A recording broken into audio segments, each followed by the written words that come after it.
Alright, so welcome back to my list for top 20 favorite kaiju. Hope you all have been enjoying this list. And yeah, so we've now reached the top 10. We've now reached the halfway point of this list. And as always, I hope you all have been enjoying this. And let's get started with our number 10, and that is Yamir, the Yamir from 20 Million Miles to Earth. This is not only one of my favorite kaiju, but also my favorite. This is probably, if I was to do like top 10 or top 20, you know, and trust me, you could do like 20 Ray Harryhausen monsters. It's probably be number one. I know a lot of people say the Kraken, but the Kraken only showed up for like a good amount. You could also argue Medusa. That's true. That's another good one. But the reason why I picked the Yamir as my personal favorite of that era, that of Ray Harryhausen, because it really embodies everything I loved about the other monsters I mentioned for Ray Harryhausen, the Cyclops and the Rhodosaurus. That kind of emotive look, that just striking figure. It's really a monster. It's very much, the Ymir is very much like the Frankenstein monster, in that it's a creature that is out of place, and even though it's not really evil, but it's not really doing any good. Plus, that fight with the elephant is actually kind of fun. And how many monsters have we seen in Italy? Like, how many monsters have we seen in Attack Rome, Italy? Not a lot. The Ymir is a fun alien creature. Definitely Ray Harryhausen in his early career really put a lot of love into it, and it's such a striking design. This alien ape lizard that is clearly confused and scared, and just again shows how much love Harryhausen put into making his monsters. It was amazing. So yeah, the Ymir at number 10. At number 9, Baltan. So Baltan is from Ultraman, and another classic Ultraman monster. Baltan was an alien race that could combine into one Baltan in some incarnations, and he's always been around. This is not only like probably my favorite Ultraman monster, but also it's Guillermo del Toro's. It's apparently Pigman and Baltan are del Toro's two favorite monsters for Ultraman, according to him. But Baltan is a lot of fun. He's just this complete psychopath, but he's enjoying it. Like, that's what I love a lot about Baltan, is that he is just this nut job of a monster. Like, whenever he shows up, it's like, oh, ho, ho, ho, ho, ho, ho. You have it like I'm in the suit with the claws. It would have worked better if I was in a Baltan suit. Or would it? I don't fucking know.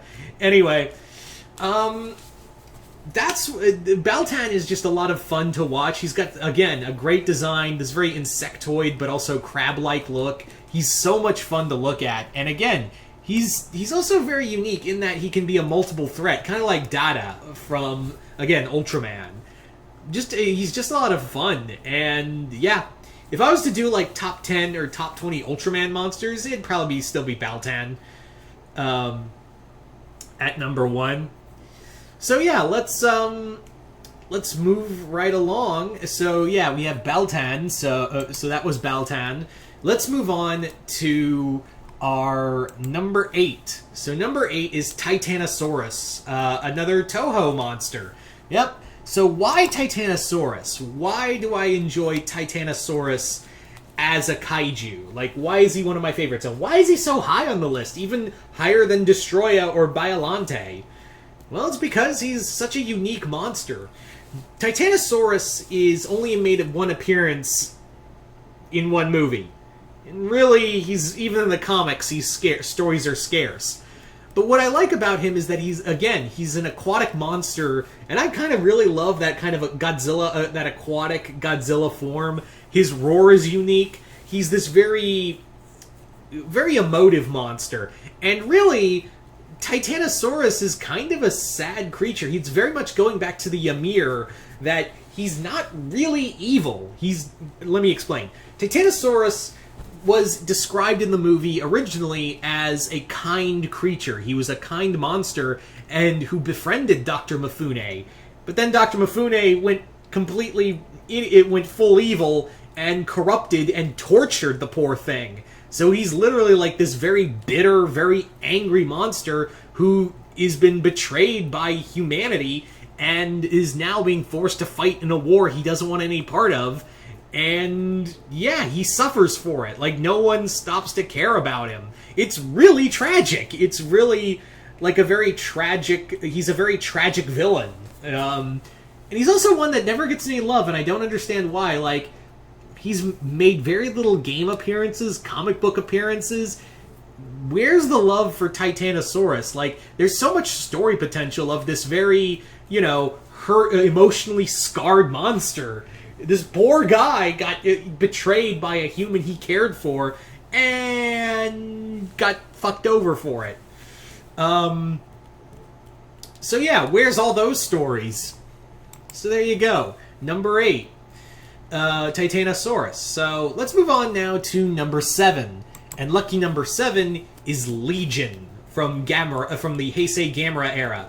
Legion, right off the bat, is probably one of the best kaiju suits ever. Let's get that out of the way. It's one of the most unique and one of the most well-crafted kaiju costumes ever. Like, in tokusatsu history. Like, Eiji Tsuburaya had to have looked at that and gotten a bit of a stiffy. Like, he had to have looked at that and went, oh, I'm erect. Like, I know Tsuburaya didn't make that, but, like, he had to have been like, I wish I made that. But it really goes to show how well of a monster design some tokusatsu monsters can go. And Legion was such a fantastic creation. It's also a very unique monster in that she's a queen of an entire horde that nearly killed Gamera more than once. She is just this unstoppable force that you're actually like, holy shit, this thing could kill Gamera.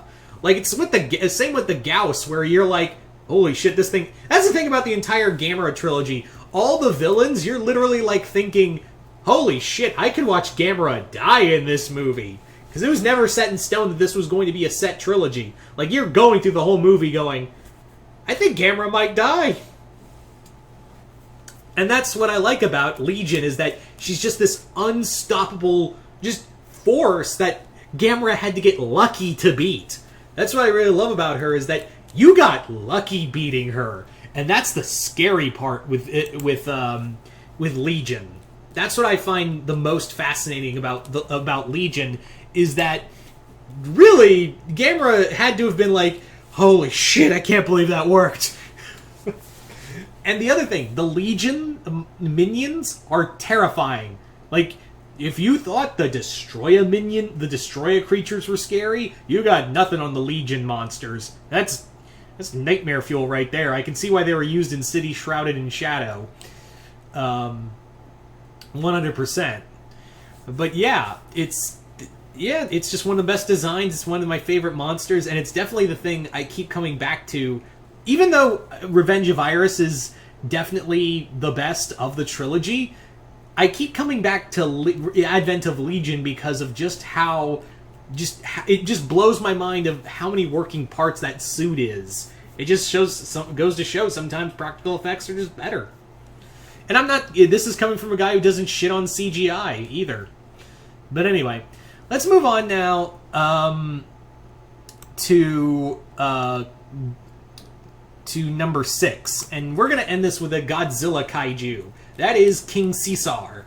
Like Titanosaurus, King Cesar doesn't get a lot of love, and I don't understand why. For the life of me, I do not understand why King Cesar doesn't get any love. He's this lion-dragon creature who can do kung fu and shoot energy who can redirect power back at, like, energy projectiles via his gem back at you. And according to some sources, he's not even a real monster. He's like this biomechanical cyborg monster.